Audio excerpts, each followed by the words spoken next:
Hello students. Welcome back to the channel.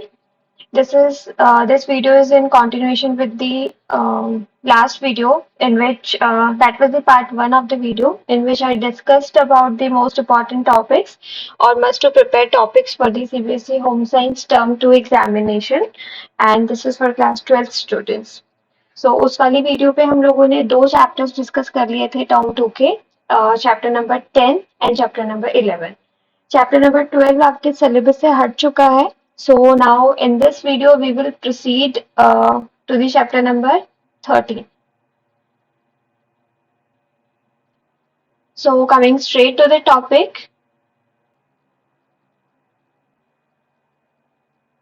या chapter number 13 पे देखिए बच्चों, आपको क्या क्या पढ़ना है. ये चैप्टर है संस्थाओं में वस्त्रों की देखभाल और रख रखाव, care and maintenance of the fabric and institutions. इस पे आपको जो बहुत इंपॉर्टेंट जो टॉपिक्स हैं जो आपको छोड़ पढ़ने ही पढ़ना है, बिल्कुल नहीं छोड़ना है. एक तो ये वस्त्रों की देखभाल और रख रखाव के निम्नलिखित दो पहलू हैं. ठीक है, तो आपसे पूछा जा सकता है कि वस्त्रों की देखभाल और रख रखाव के लिए किन मेन दो चीजों को ध्यान में रखना होता है, क्या जिनके दो महत्वपूर्ण पहलू क्या हैं वो डिस्कस करने को आ सकता है. आपका ये प्री बोर्ड में भी क्वेश्चन पूछा जा चुका है. तो इसके जो दो पहलू है वो एक तो ये होता है कि हम ट्राई करते हैं सबसे पहले कपड़ों को कोई भी फिजिकल डैमेज से मुक्त रखना, और दूसरा कोई भी विजुअल कैरेक्टरिस्टिक्स या जो दृष्टिगोचर होने वाली विशेषताएं जो हमें दिखाई दे रही हैं कपड़े पे, एटलीस्ट उन स्पेशलिटीज को बनाए रखना. कपड़े की जो विजुअल कैरेक्टरिस्टिक्स है वो खराब ना हो. तो एक बार ये देख लेना, छोटे क्वेश्चन में आ सकता है, बड़े में तो नहीं. And this is the very important thing, again this came in the pre board exam, कि आपसे पूछा जा सकता है कि कपड़ों की धुलाई कला और विज्ञान का संगम है. ठीक है, so this is the science as well as this is an art. How explain करने को आपको आ सकता है, ये पूछा जा सकता है. तो क्या क्या आप इसको रीजन दोगे, इस पे लिखा हुआ है, इसको जरूर देख लेना. उसके बाद है ये, again this is very important. इससे ना छोटे छोटे क्वेश्चन बन सकते हैं, 2-3 नंबर के क्वेश्चन से बन सकते हैं कि कपड़े को जब आप उनकी देख रेख करते हो, रख रखाव करते हो, तो उसके लिए जो भी मेथड आप यूज करते हो वो किन किन चीजों पे डिपेंड करती है, किन किन कारकों पे डिपेंड करती है. ठीक है, किस चीज को ध्यान में दे करके हमें ध्यान में रख करके हमें कपड़े को धोने के लिए कौन सी मेथड आप यूज करोगे वो डिसाइड करोगे. तो ये सारी चीजें, ये सारे फैक्टर्स हैं, इनको आपको ध्यान रखना है. इसको आपको देखना है. देन अगेन उसके बाद बच्चों आपको ये चीज पूछ सकता है कि वस्त्रों की देखरेख एवं रखरखाव से संबंधित उपकरण कौन कौन से होते हैं.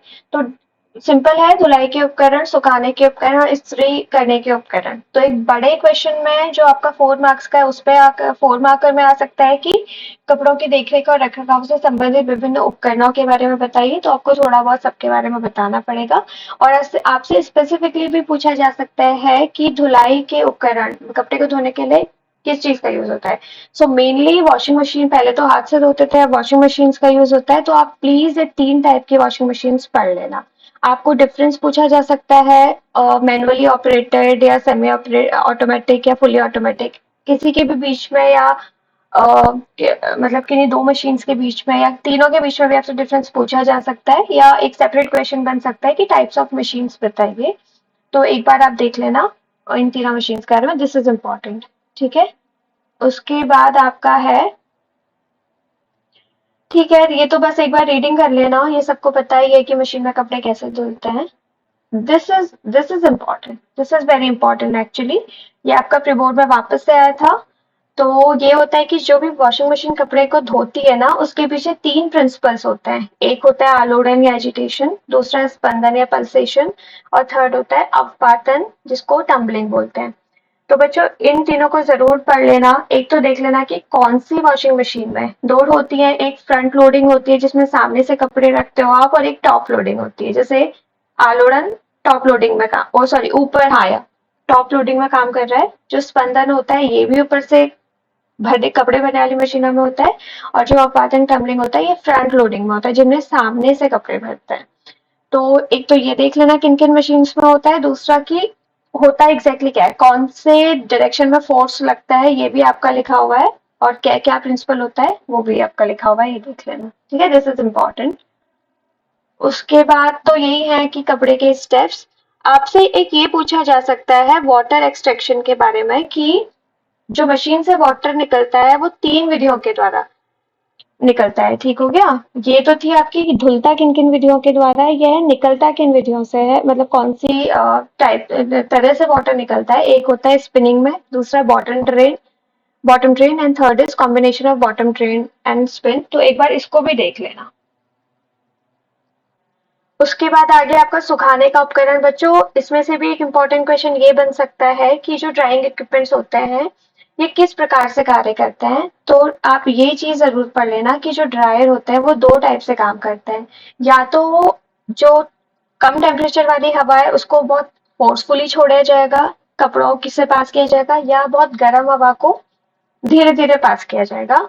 सो ये 2 प्रिंसिपल्स होते हैं, इसको एक बार देख लेना आप। बाकी है ironing and hot pressing, this is a very common thing, ठीक है, बहुत ज्यादा इंपॉर्टेंट नहीं है और बहुत ज्यादा दिमाग लगाने वाला भी नहीं है, बट छोड़ना भी मत। इसमें आपका एक सिंपल सिंपल क्वेश्चन ये बन सकता है कि कपड़े को इस्त्री करने के लिए मतलब कैसे किया जा सकता है। तो आपको बताना है कि कितने टाइप की प्रेस मार्केट में अवेलेबल है या थी या होती है। तो ये तो आपको सबको पता है, बस एक बार आप नॉर्मल पढ़ लेना, ठीक है। उसके बाद आपका ये सब तो आपने रीडिंग तो की होगी। What I am trying to say, आपको ऐसा नहीं है कि मैं सिर्फ जो चीज बोल रही हूँ आपको वही पढ़ना है, आपको पूरी बुक की रीडिंग करनी है अच्छे से। बट कुछ कुछ टॉपिक ऐसे हैं जो बिल्कुल ही नहीं छोड़ना है, तो बाई हार्ट आपको याद होने चाहिए, वो मैं बता रही हूँ। अच्छा बच्चों, लॉन्ड्री के बारे में एक सेपरेट क्वेश्चन पूछ सकता है कि लॉन्ड्री क्या होती है, टाइप्स ऑफ लॉन्ड्री बताओ। तो घरेलू लॉन्ड्री, व्यावसायिक लॉन्ड्री, और थर्ड धोबी के द्वारा जो लोग धुलवाते हैं। और वही जब जहाँ पे क्लासिफिकेशन पूछता है ना, तो वहाँ पे डिफरेंस वाले क्वेश्चन बनने के चांसेस रहते हैं, तो आपसे डिफरेंस भी पूछ सकता है, घरेलू लॉन्ड्री और व्यावसायिक लॉन्ड्री के बीच में डिफरेंस बताओ, ठीक है। तो इसके लिए आपको कुछ सेपरेट नहीं पढ़ना होता। अगर आपको पता है कि लॉन्ड्री 3 टाइप से हम कर सकते हैं, घरेलू लॉन्ड्री, व्यावसायिक लॉन्ड्री और धोबी, आपने इनके बारे में पढ़ा है, तो आप डिफरेंस भी आसानी से लिख सकते हो। और जब भी आप डिफरेंस लिखो, please don't write difference in the paragraph. आपको क्या करना है, डोंट राइट या डिफरेंस, आपको एक लाइन आप खींच लो, इधर पे घरेलू लॉन्ड्री, इधर पे आपकी व्यावसायिक लॉन्ड्री, घरेलू लॉन्ड्री के पॉइंट्स बता दो और व्यावसायिक लॉन्ड्री के पॉइंट्स बता दो, ठीक है, that's it. Next is your dry cleaning, this is very important बच्चों, इस पे अभी प्री बोर्ड में शायद नहीं क्वेश्चन आया था, but this is very important topic. एक सेपरेट क्वेश्चन आपसे पूछ सकता है, बहुत बड़ा नहीं बट एक छोटा क्वेश्चन आपसे पूछ सकता है कि ड्राई क्लीनिंग होती क्या है, ठीक है। और ड्राई क्लीनिंग क्यों उसको ड्राई क्लीनिंग नाम दिया गया है वो देख लेना, और ड्राई क्लीनिंग में जो केमिकल्स यूज होते हैं उनके नाम एक बार पढ़ लेना। आपकी बुक में आई थिंक यहाँ पर दिए नहीं हुए हैं, या तो गूगल सर्च कर लो, otherwise this is the wrong spelling. ये होते हैं acetone, ACETONE, right, this is the acetone. Acetone हो गया, बेंजीन हो गया, टॉल्विन हो गया। तो बेसिकली यही आपके कुछ ड्राई क्लीनिंग केमिकल्स होते हैं। आप लोग आराम से अपना, अगर आपको नहीं बुक में अवेलेबल है, उसको गूगल करके कि chemicals use for dry cleaning करके आप सर्च कर सकते हो, 2-3 नाम जरूर दे दो, उससे आपका जो आंसर है ना वो थोड़ा एक्स्ट्रा ऑर्डिनरी बन जाता है। नेक्स्ट आपका हो गया कमर्शियल लॉन्ड्री, के ऊपर एक क्वेश्चन आ सकता है, जस्ट एक रीडिंग कर लो। कमर्शियल लॉन्ड्री मतलब जो कमर्शियल इंस्टीट्यूशंस पे लॉन्ड्री होती है, जैसे होटल्स में हो गई, हॉस्पिटल्स में हो गई, कोई रिजॉर्ट्स वगैरह में हो गई, ठीक है, जहाँ बहुत बड़े लेवल पे लॉन्ड्री होती है और इंस्टीट्यूशन की लॉन्ड्री होती है। तो ये आप देख लेना। ये सारा रिपीटेशन है जो अभी तक आपने पढ़ा, उसका सारा यूज है, ठीक है, कि जैसे वॉशिंग मशीन कौन सी कहाँ पे यूज होती है नॉल, तो उसको बस आप एक रीडिंग इसकी मार लेना।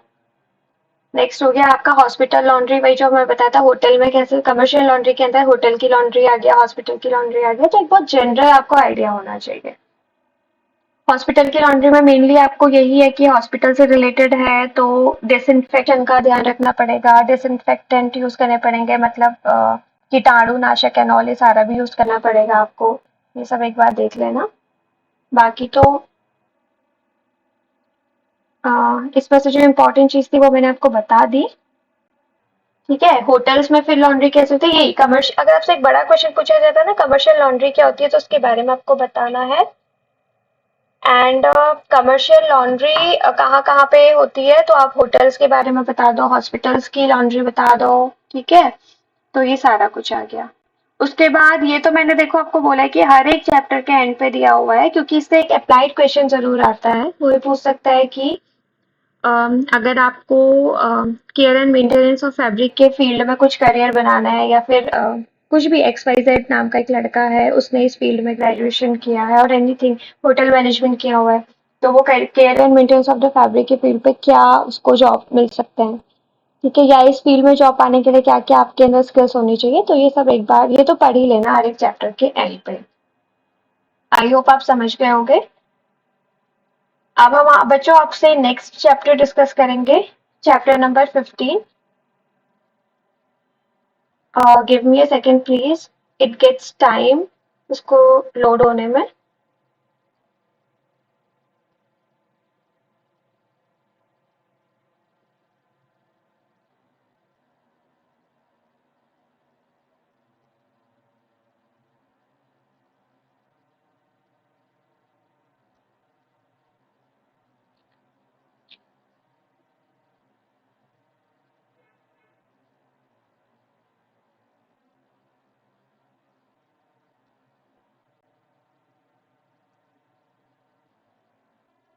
सो या this is your chapter number 15। Chapter number जो 15 है आपका बच्चों, this is the chapter of hospitality management. बहुत ही इंपॉर्टेंट चैप्टर है हॉस्पिटैलिटी मैनेजमेंट, ठीक है। पेपर में से बहुत सारे क्वेश्चन बन के आए हुए थे, और दूसरा आपके कंपटीशन पॉइंट ऑफ व्यू से भी ये सारे ही चैप्टर एक्चुअली इंपॉर्टेंट है। चलो वो तो मैं फिर आपको बताऊंगी, फिलहाल आप अभी फिलहाल बोर्ड एग्जाम्स के पॉइंट ऑफ व्यू से आप देख लीजिए। तो चैप्टर नंबर 15 इज आतिथ्य प्रबंधन, हॉस्पिटैलिटी मैनेजमेंट। मैं यहाँ पे हम टेलिंग यू, मैं आपको ये सब नहीं पढ़ा रही हूँ कि आतिथ्य प्रबंधन होता क्या है। आपने पूरा साल खत्म हो गया, आपने आराम से सारी चीजें पढ़ ली होंगी। मैं अभी आपको सिर्फ ये बता रही हूँ कि हर एक चैप्टर में क्या बहुत इंपॉर्टेंट चीजें हैं जो नहीं छोड़ के जानी। But still if you face a problem in any concept, तो प्लीज मुझे कमेंट करके बता दो। मैं अगर कुछ एक्सप्लेन आपको करना है बता दो, सो दैट मैं एक सेपरेट वीडियो उसके ऊपर बना दूंगी। तो हॉस्पिटैलिटी मैनेजमेंट सबसे पहले तो आपको पता होना चाहिए क्या होती है, उसकी डेफिनेशन होगी, ये देख लेना कहीं पे लिखी होगी कि आतिथ्य प्रबंधन एग्जैक्टली होता क्या है और उसकी क्या इंपॉर्टेंस है, ठीक है। किस किस अच्छा, वो ऐसे भी पूछ सकता है आतिथ्य प्रबंधन का महत्व क्या है, तो भी आप ये चीजें लिखोगे जो नीचे पॉइंट्स आ रहे हैं। अगर वो पूछेगा कि आतिथ्य प्रबंधन किन किन कारणों से किया जाता है, तो भी उसमें आ जाएंगे कि आतिथ्य प्रबंधन का महत्व क्या है, आतिथ्य प्रबंधन का उद्देश्य क्या है।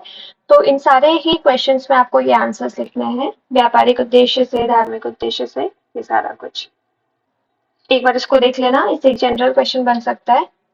उसके बाद बच्चों एक बहुत इंपॉर्टेंट जो चीज इसमें आ रही है, ये है कॉन्सेप्ट्स या टर्मिनोलॉजीज आ रही हैं। एक तो आतिथ्य शब्द देख लेना, इसमें ये जरूर देख लेना कि होस्ट कौन होता है और गेस्ट कौन होता है, ठीक है। मतलब होस्ट मतलब मेजबान, जो लोगों को वेलकम करता है, और जो गेस्ट होता है जो अतिथि होता है, ठीक है, मेहमान।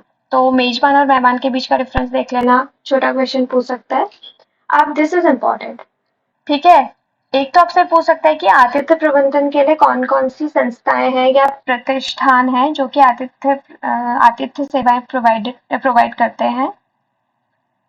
एक तो आपको सेपरेट क्वेश्चन पूछ सकता है, तो आपको लिखना पड़ेगा होटल, मोटेल, ठीक है, और जो भी लॉज हो गया, रिजॉर्ट हो गया, ये सारा कुछ 5-6 पॉइंट्स हैं, इंस्टीट्यूशंस हैं, ये प्रतिष्ठान है। एक तो आपको ऐसे पूछ सकता है, दूसरा आपको सेपरेट पूछ सकता है, ठीक है, कि होटल के बारे में नोट लिखने को आ सकता है, मोटेल के बारे में आ सकता है, ठीक है।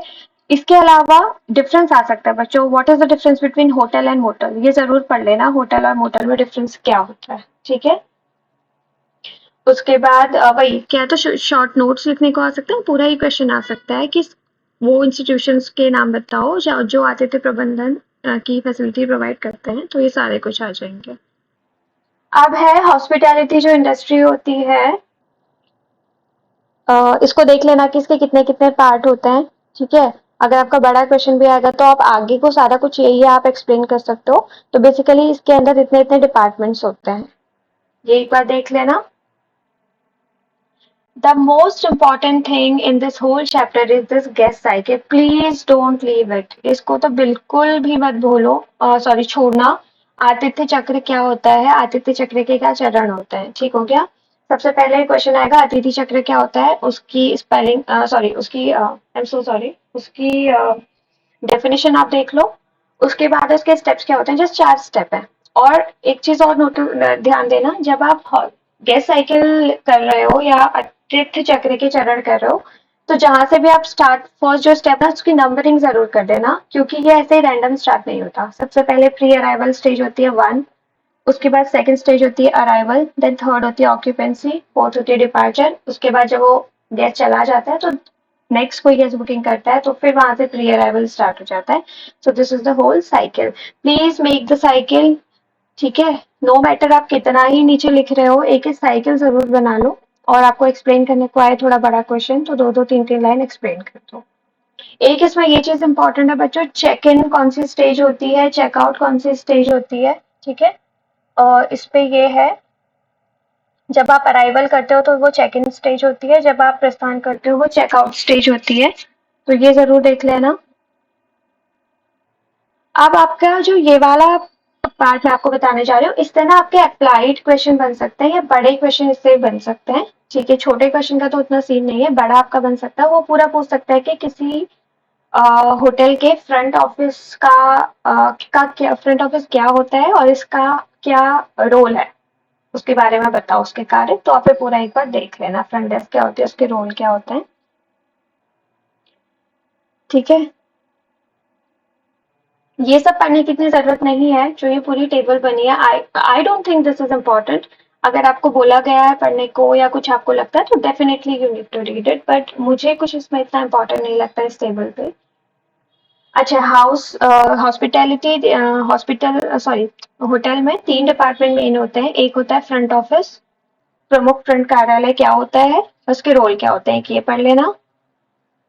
दूसरा आ गया housekeeping department, this is again very important, बहुत बड़ा डिपार्टमेंट क्योंकि ये होता है। ये होता क्या है और इसके क्या क्या रोल होते हैं, इसके क्या क्या कार्य होते हैं, ये पढ़ लेना, ठीक है। उसके बाद है इसका वर्गीकरण, आप एक बार बस जस्ट एक बार देख लेना इसका वर्गीकरण क्या होता है, ठीक है। इसके अंदर मतलब कौन कौन से डिपार्टमेंट सेपरेट आ जाता है। आप चाहे तो सिर्फ इनका नाम याद कर लो, क्योंकि जब आप नाम याद करोगे तो आपको खुद ही पता चल जाएगा कि इसके अंदर क्या काम होता है। तो just give it a reading. उसके बाद ये आया था प्री बोर्ड में आपका क्वेश्चन कि जो एग्जीक्यूटिव हाउसकीपर होता है, इसका आपको एक ढांचा बनाने के लिए आया था, स्टाफिंग पैटर्न क्या होता है। तो एक बार ये देख लेना बच्चों, ठीक है। इनका क्या काम होता है, गृह विभाग के जो कर्मचारी होते हैं, तो मतलब मेन पूरे जो स्वच्छता जितना भी मेन वर्क होता है और सबसे ह्यूज डिपार्टमेंट होता है, सबसे ज्यादा काम इन्हीं के पास होता है।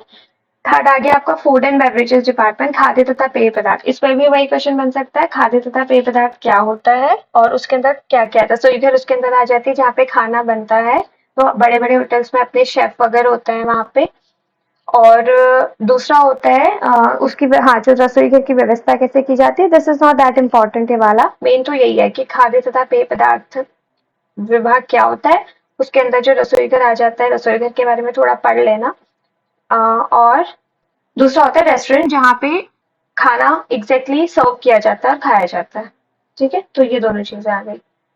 और एक लास्ट डिपार्टमेंट होता है सपोर्ट सर्विस डिपार्टमेंट। इसका एक टर्म है बहुत इंपॉर्टेंट, बैक ऑफिस। इसको बैक ऑफिस भी कहा जाता है क्योंकि इसका काम होता है बाकी सारे डिपार्टमेंट को क्या करना, अपनी सर्विस प्रोवाइड करना, ठीक है। बस हो गया, मेन आपका यही है। अच्छा, इसमें से scope of hospitality management again एक बार देख लेना कि अगर आप इस फील्ड पे काम करना चाहते हो। पहली बात तो आपको क्या क्या आपके अंदर डिग्री डिप्लोमा, मतलब आपने क्या क्या डिग्री डिप्लोमा चाहिए होंगे, क्या पढ़ाई करनी होगी। दूसरा, आप कहाँ कहाँ जॉब पा सकते हो अगर आपने इस फील्ड में कुछ किया होगा। सो this is all about the chapter number 15, hospitality management.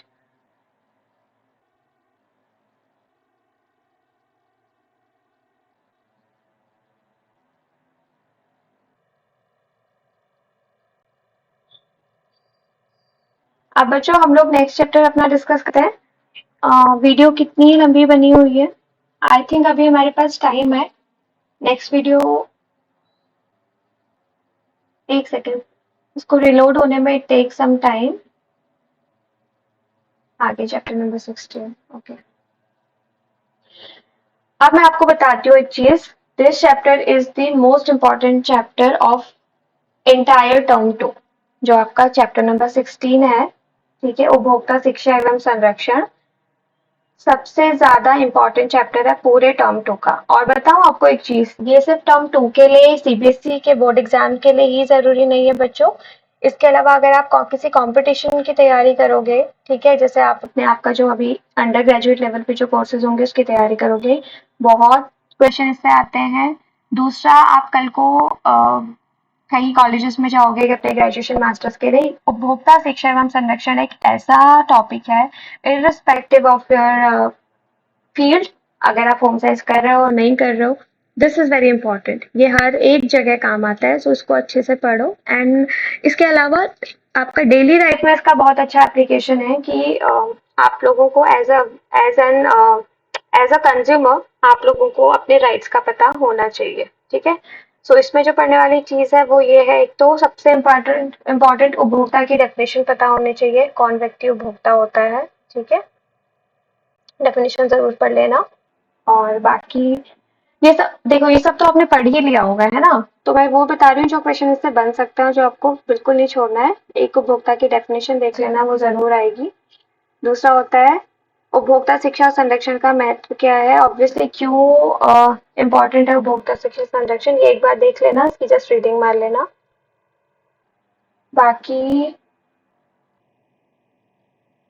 इनकी डेफिनेशन एक बार देख लेना। ठीक है, एक एक दो दो नंबर के क्वेश्चन में वैसे वो आ सकता है। उपभोक्ता उत्पाद क्या होता है, उपभोक्ता व्यवहार क्या होता है, दिस इज वेरी इंपॉर्टेंट। उपभोक्ता फोरम, कंज्यूमर फोरम्स क्या होते हैं, कंज्यूमर फुटफॉल्स क्या होता है, किसी पर्टिकुलर जगह पर एक दिन में कितने कंज्यूमर्स आ रहे हैं, वो उसके कंज्यूमर फुटफॉल होता है।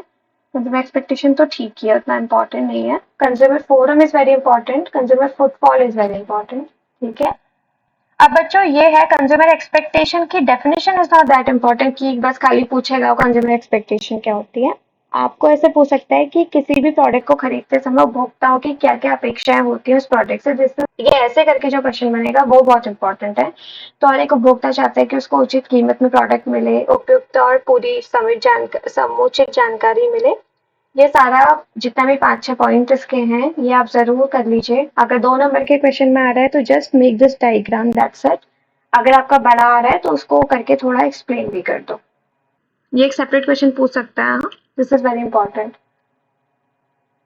उसके बाद है, दिस इज वेरी इंपॉर्टेंट, आपसे पूरा एक स्ट्रेट, अच्छा इस चैप्टर की एक खासियत है कि इससे स्ट्रेट फॉरवर्ड क्वेश्चन निकलते हैं, बहुत एप्लीकेशन बेस्ड नहीं आते।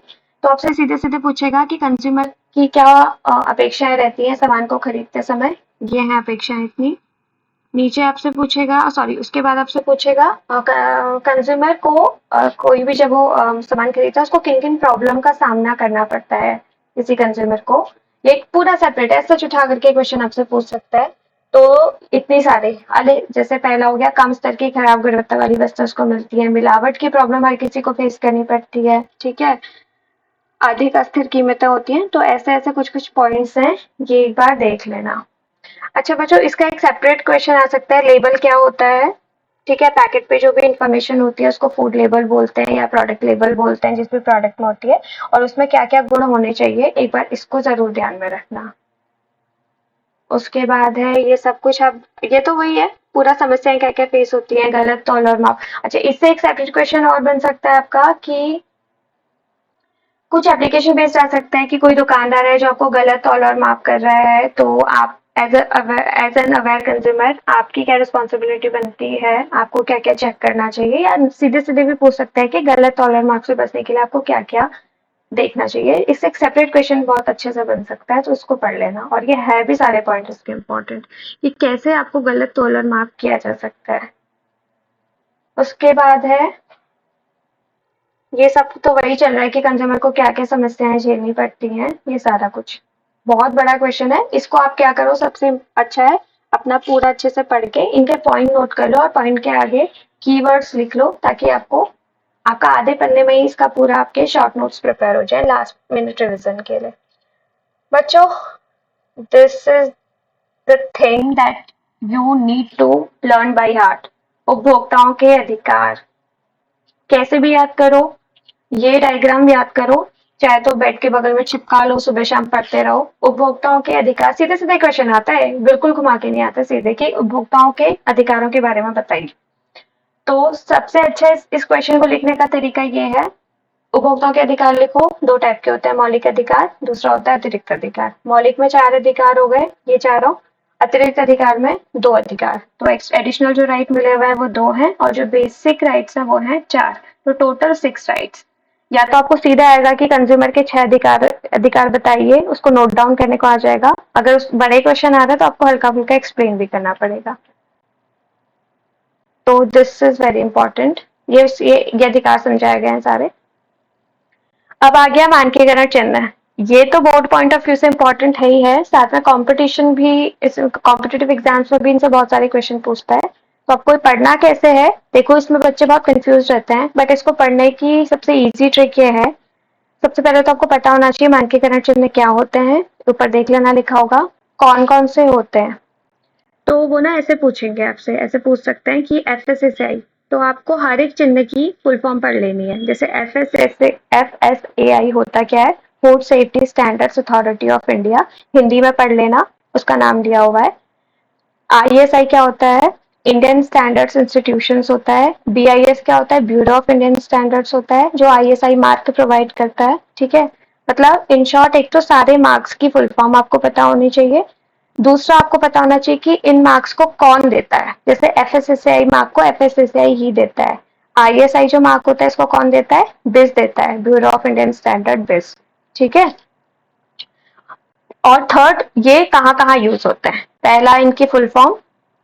ठीक है, पहला इनकी फुल फॉर्म। दूसरा ये मार्क को कौन एजेंसी देती है, और थर्ड ये मार्क्स कहाँ कहाँ यूज होते हैं। जैसे FSSAI तो हर एक खाने पीने की चीज में यूज होता है। ठीक है, ISI कहाँ कहाँ पे यूज होता है, 3 जगहों पे यूज होता है। This is very very important. खाद्य पदार्थों में, कुछ खाद्य पदार्थ हैं जिनमें ISI यूज होता है। बिजली से चलने वाले उपकरण, इलेक्ट्रिसिटी, जो भी आपके अप्लायंसेस होते हैं उनमें यूज होता है। और घरेलू, जैसे कुकर हो गया, गैस हो गया, स्पेशली उन अप्लायंसेस या चीजों पे जहाँ पे जिनके जहाँ पे डेंजर के चांसेस रहते हैं, इसीलिए ISI बोला जा, इसलिए ये किया गया है प्रबंध की ISI उनको सर्टिफाई करे, so that accident and all in सबके चांसेस कम रहे। तो ये तीन तीन कैटेगरीज में ISI मार्क्स लगता है, इनके एग्जाम्पल्स पढ़ लेना। वो आपको सेपरेट क्वेश्चन पूछ सकता है कि ISI मार्क कहाँ कहाँ यूज होता है, कोई 4 या 5 चीजों के नाम बताओ, ऐसे। ठीक है, और इसमें जीविका वाला, इस वाले चैप्टर से पर्टिकुलरली उतना इम्पोर्टेंट नहीं है, क्योंकि इसमें ऑलरेडी बहुत कुछ है इम्पोर्टेंट होने के लिए, बट फिर भी आप एक जस्ट एक रीडिंग लगा लेना इसकी। अब now this is the last question, जो इस चैप्टर से बहुत इंपॉर्टेंट हो जाता है, और स्ट्रेट फॉरवर्ड क्वेश्चन पूछेगा कि या तो आपको कोई कंज्यूमर बना देगा कि एक XYZ कोई कंज्यूमर है, तो उसके कर्तव्य, उसको अपने कर्तव्यों के बारे में मतलब उसके कर्तव्य क्या है, या फिर सीधे पूछेगा कि उपभोक्ताओं के एक जागरूक उपभोक्ता के क्या क्या कर्तव्य होते हैं। तो ये देख लेना। ये बच्चों I think this page is, this is 290, हाँ इसकी नंबरिंग ऊपर नीचे हो रही है, सॉरी। अभी मार्क्स वापस इस पेज में आ गए। तो एगमार्क सेम, एक तो एगमार्क एग्रीकल्चर मार्केटिंग नाम ही है, कौन सी एजेंसी देती है इसको, कृषि मंत्रालय देता है। थर्ड होता है कौन कौन से प्रोडक्ट्स में यूज होता है, सब लिखा हुआ है, कुछ प्रमुख उत्पाद ऊपर नीचे यहाँ लिखा हुआ है, यहाँ पे भी देख लेना। FPO food food product order है। जरूरी नहीं है हर एक एजेंसी का नाम लिखा हो, नहीं लिखा है कोई प्रॉब्लम नहीं है, एटलीस्ट उनके फुल फॉर्म पता होने चाहिए, उनके डायग्राम्स पता होने चाहिए। बहुत बार क्या करता है, वो डायग्राम दे देंगे पेपर में और आपसे पूछेंगे कि कौन सा मार्क है, जैसे उन्होंने ये डायग्राम दे दिया और पूछेंगे कि कौन सा मार्क है। जिसको पता है एड मार्क है वो एड मार्क लिख देगा, या डायग्राम बनाने को आ सकता है, क्योंकि अभी इस बार तो सब्जेक्टिव है, तो वो पूछ सकता है कि FSSAI, FPO, एडमार्क, हॉलमार्क, इनके डायग्राम बनाओ। ठीक है, तो ये चीज आपको पता होनी चाहिए। FPO नाम से पता चला, फ्रूट प्रोडक्ट ऑर्डर, जो फलों से बनने वाले उत्पाद होते हैं उनमें फ्रूट FPO मार्क यूज होता है।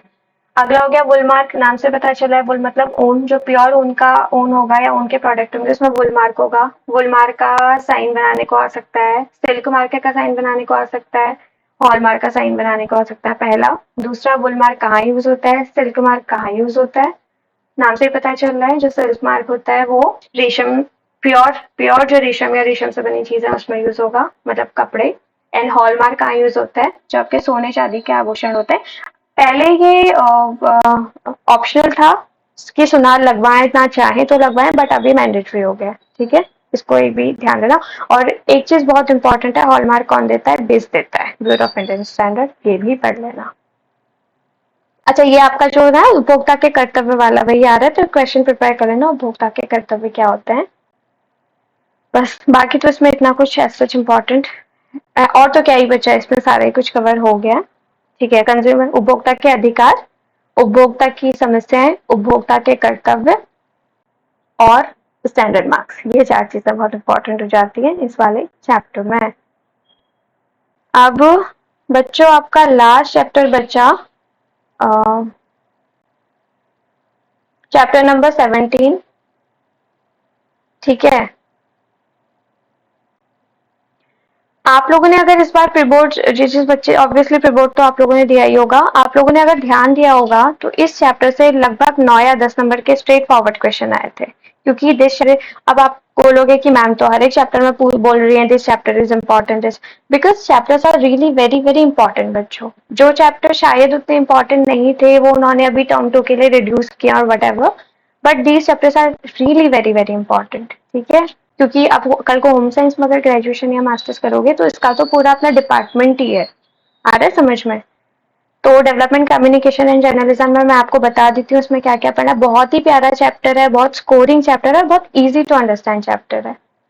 सबसे पहले तो एक बार देख लेना कि कम्युनिकेशन होता क्या है, मतलब संचार का शब्द किससे लिया गया है और उसका मतलब क्या होता है, ठीक है। इसका मतलब बताया हुआ है इसमें, संचार, उसकी डेफिनेशन आपको पता होनी चाहिए, क्योंकि इसमें दो तीन चीजें हैं जो कंफ्यूजिंग है। देखो, एक आपसे पूछेगा संचार की डेफिनेशन बन जाती है इससे, दूसरी विकास संचार की डेफिनेशन, थर्ड पत्रकारिता की डेफिनेशन, आ रहा है समझ में। तो अलग अलग डेफिनेशंस बनती हैं, तो संचार की डेफिनेशन ऊपर आ गई।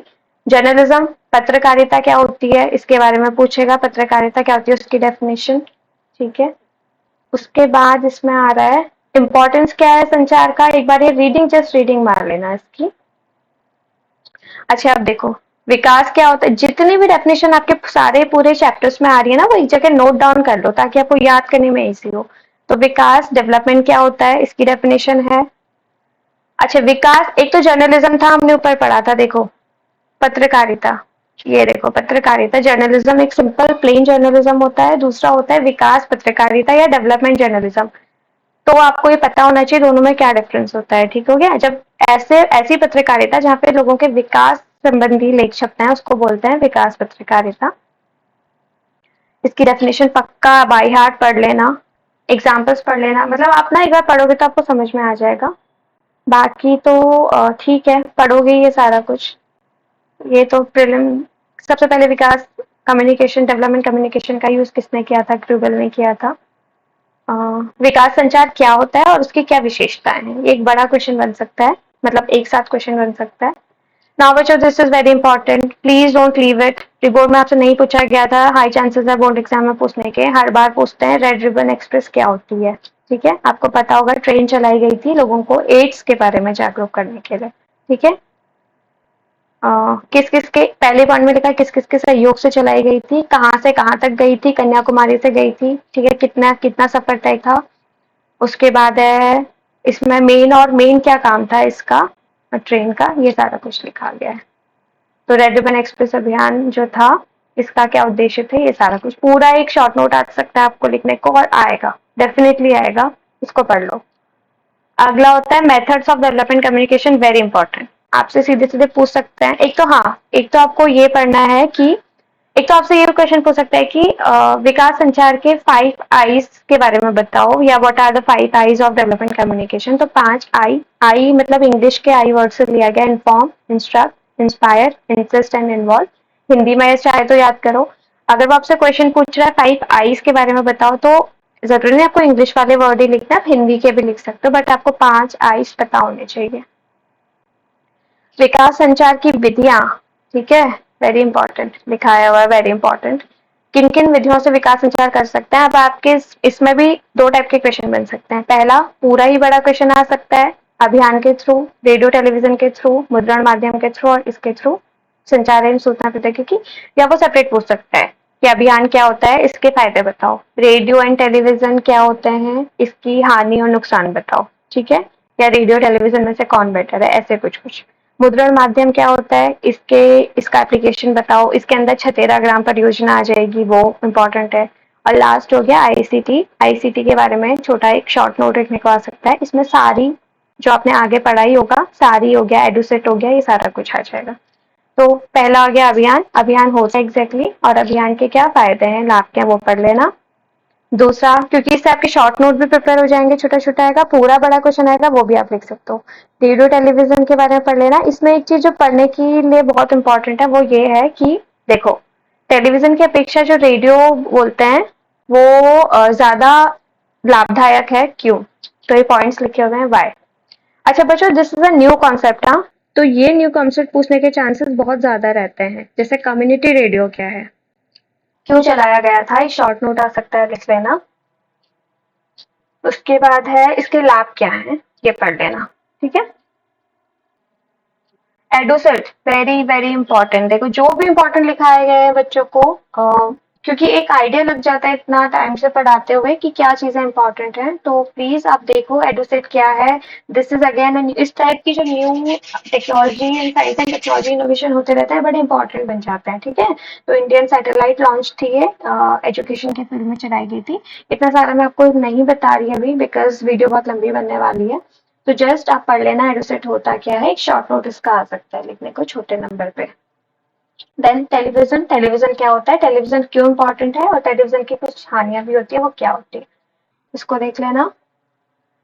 फिर है प्रिंट मीडिया क्या होता है, एक बार ये बस पढ़ लेना कि प्रिंट मीडिया एग्जैक्टली क्या होता है। और छतेरा ग्राम परियोजना तो मत छोड़ के आना प्लीज। इसके अंदर छतेरा ग्राम परियोजना रिवोल्यूशन था प्रिंट मीडिया के फील्ड पे, सॉरी प्रिंट मीडिया एक रिवोल्यूशन था जिसकी वजह से छतेरा ग्राम परियोजना की शुरुआत हुई। वाई, क्या थी ये छतेरा ग्राम परियोजना, ये आपको पता होनी चाहिए। शॉर्ट नोट लिखने को इसमें भी आ सकता है।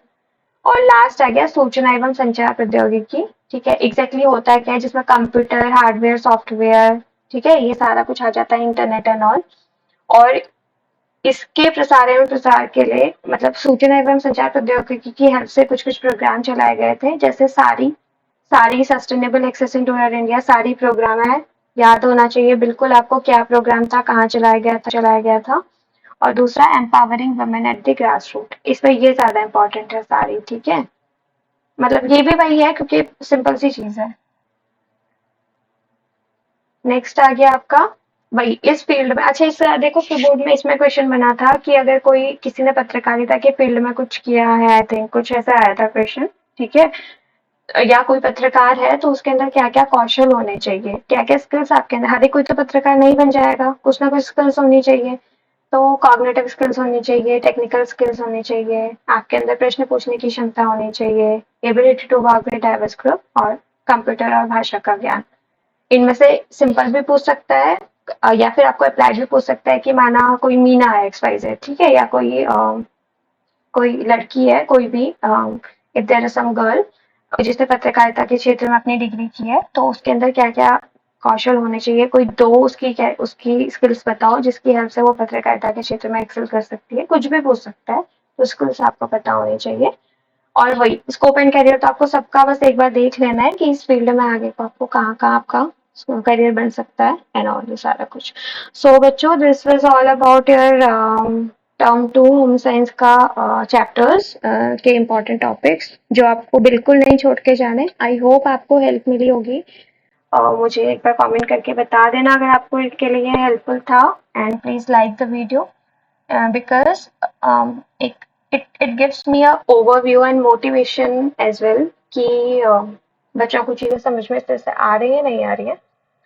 तो चलो, further I am not wasting your time much, exam time है। All the very best to all of you and prepare well and score well. Thank you.